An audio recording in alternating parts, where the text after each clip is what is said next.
I'm going back in the Philippines. Sisingilin ko ang babaeng iyon sa paninira sa buhay ko. Hinambalos ni Grace ang lahat ng gamit na nakapatong sa kanyang dresser. Halos lumagapak sa lupa ang kanyang karir sa isang iglap lamang. Pinaghirapan niya ang kanyang pangalan sa fashion world. Kaya hindi niya matanggap na dahil lamang sa isang walang kwentang babae ay masisira ng tuluyan ang kanyang mga pinaghirapan. Nakumpirma niyang si Terence Hoffman ang malaking tao sa likod ng mga sunod-sunod na pagbagsak ng karir niya. May isa siyang kaibigan na designer ang nakasagap ng balita na nais daw nitong mapabagsak siya. And he did it. Wala ng agency ang gustong kumuha sa kanya bilang modelo. Napapasigaw siya sa galit at inis. Wala naman siyang natatandaan na atraso sa lalaking iyon, maliban lamang sa babaeng natatandaan niya, si Yumi. Lalo pa siyang naghinala na tungkol kay Yumi ang ipinaghihiganti ni Terence sa kanya dahil napanood niya sa social media ang video ng proposal ni Terence Hoffman kay Yumi. Natatandaan niya ang babaeng iyon. Ito yung babaeng kinausap niya sa CR noon. Maliban niyang seryoso si Is dito. Mukhang ikakasal muli ang mga ito. Ayon sa balita at trending sa lahat ng social media platforms, ang engagement party ng mga ito. Walang ikakasal. Hindi ako papayag. Sinira niyo ang pangalan ko at mga pinaghirapan ko. Will you marry me again? Hindi makaapuhap ng salita si Yumi habang nakatingin siya kay Terence na nakaluhod sa kanyang harapan. They were just eating dinner in a fancy restaurant here in Paris a while ago. Hindi niya inaasahan na habang kumakain sila ng desserts ay bigla na lang itong luluhod sa harapan niya at may hawak na isang maliit na puting kahon. Napaawang ang kanyang bibig. Ang buong akala niya ay magbabakasyon lamang sila sa Paris dahil nais nitong ipasyal siya doon. Hindi niya akalain na may balak itong mag-propose sa kanya ngayong gabi. Kaya pala ipinasuot nito sa kanya ang kulay puting bestida. Bakit nga ba hindi siya nagdaka kanina? Mukhang si Bilwidi nga ang suot niyang white dress ngayon.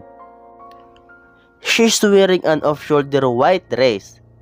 Tinarnuhan pa iyon ng isang mamahalin na glass slippers na para bang kay Cinderella.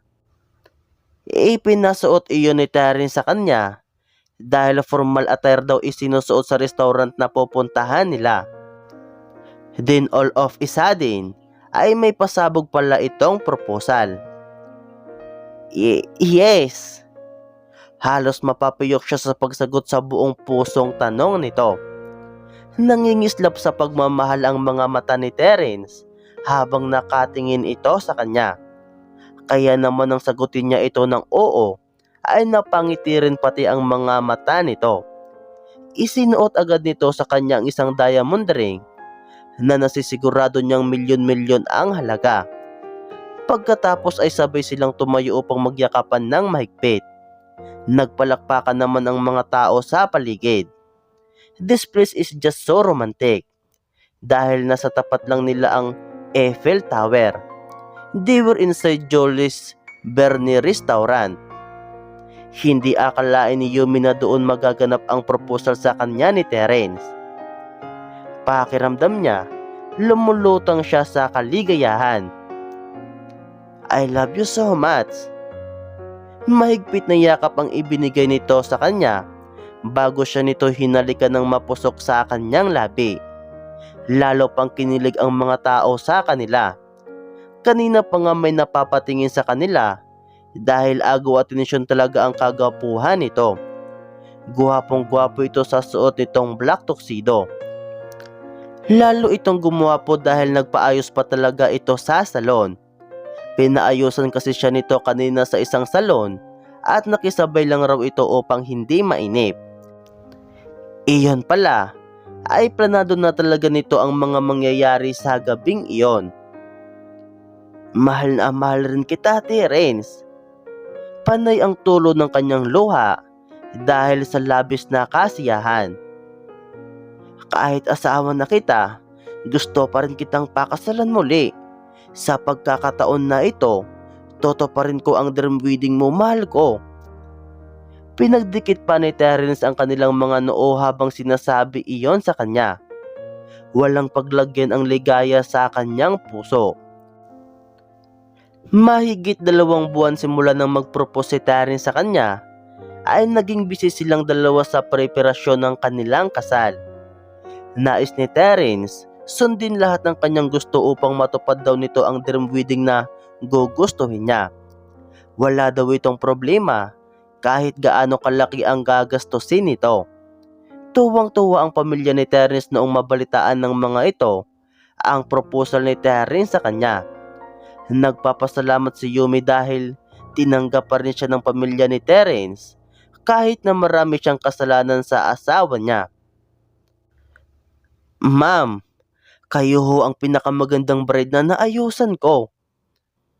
Pagpuri ng makeup artist kay Yumi pagkatapos siyang ayusan ito. Babae ito at sa tingin niya ay kasing edad lamang niya. Sikat itong makeup artist kaya ito ang kinuha ni Terence na mag-aayos para sa kanya. Naroon sila sa Okada Hotel habang inaayusan siya nito. Nasa kabilang kwarto naman ang magulang niya at ang ate Fiona niya. Sa kabilang kwarto pa ay naroon naman ang mga naging kaibigan niya sa Japan. Ito ang ilan sa mga abe niya. Ang ibang abe naman niya ay mga nagagandahan at tagagapuhang pinsan ni Terence. Nasa mansyon naman si Terence at ang pamilya nito. Doon manggagaling ang mga ito at panigurado ay naroon na ang mga ito sa simbahan sa mga oras na iyon. Salamat, nambula ka pa. Bero niya sa babaeng makeup artist niya. Pero sa totoo lang, ay halos hindi na niya makilala ang sarili niya sa sobrang galing nitong mag-makeup. Lalo siyang gumanda. Sulit ang 250,000 pesos na talent fee nito. Namahalan pa nga siya noong una dahil kaya naman niyang mag-makeup sa sarili niya. Ngunit nais daw ni Terence iparamdam sa kanya kung ano ang tunay na kasal. Halos kumikinang rin sa diamante ang kanyang wedding gown na suot-suot. Ma'am, tapos na po ba kayong ayusan? Naghihintay na po yung bridal car nyo.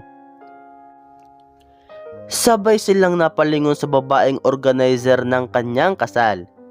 Isa ito sa mga organizer na kinuha ni Terence base na rin sa uniforme nitong suot-suot na event organizer.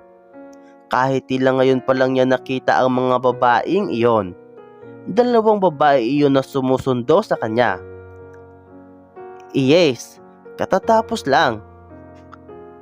Picturean lang namin si ma'am at kunting video shoot. Singit naman ng photographers at videographers na naroon rin sa hotel room niya. Kanina pa siya kinukuhaan ng stolen shots ng mga ito. Sige, pakibilisan lang kasi late na sa simbahan. Sabi ng organizer. Ilang sandali pa ay pinapwesto na siya ng photographer sa bintana upang kuhaan siya ng litrato. Mabilis lang ang naging photoshoots niya dahil nagmamadali ang mga babaeng event organizers.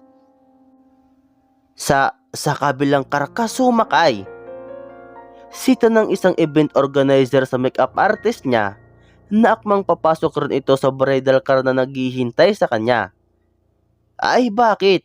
Dito ako sasabay sa bridal car kasi ire-retouch ko si ma'am. Reklamo ng makeup artist rito. Doon ka sa kabilang kotse kasama ang mga photogs. Bumalik ka na lang dito mamaya pag nasa simbahan na. Masungit na sambit ng isang babaeng event organizer. Wala naman nagawa ang makeup artist at sinunod na lang nito ang utos ng babae. Ewan ba ni Yumi, pero kakaiba ang kabang nararamdaman niya. Mula pa kagabi ay kinakabahan na siya. Ngunit bakit kaya may halong takot ang pangambang nararamdaman niya? Huminga siya ng malalim upang mawala ang kaba niya. Something is strange. Nakakaramdam lang siya ng ganito kapag may mangyayaring masama. Napadasal tuloy siya. Lord, iligtas niyo po ako kung ano man pong masamang mangyayari sa akin. Amen. Dasal niya sa kanyang isip lamang. Napalunok siya dahil hindi niya rin alam sa kanyang sarili kung bakit siya napadasal ng ganoon. Lalo pang lumakas ang kabog ng dibdib niya nang sumakay sa loob ng bridal car niya ang isang event organizer. Tatanungin niya sana kung bakit pa ito sumama sa kanya. Ngunit nagpasya siyang huwag na lang itong questionin. Agad naman na nagmaniho ang driver. Kakaiba ang kilos ng driver at ng babaeng kasama niya. Parang pinapawisan ang mga ito at parang natatakot. Lalong kinutuban si Yumi ng ibang direksyon ang tinungo ng bridal car na sinasakyan niya. Muli siyang napadasal. Hindi siya nagpapahalata sa dalawang kasama niya na nakakaramdam na siya. Patawarin mo kami, ma'am. Sambit ng driver. Napasigaw si Yumi nang bigla na lang iliko ng driver ang sasakyan sa isang bangin.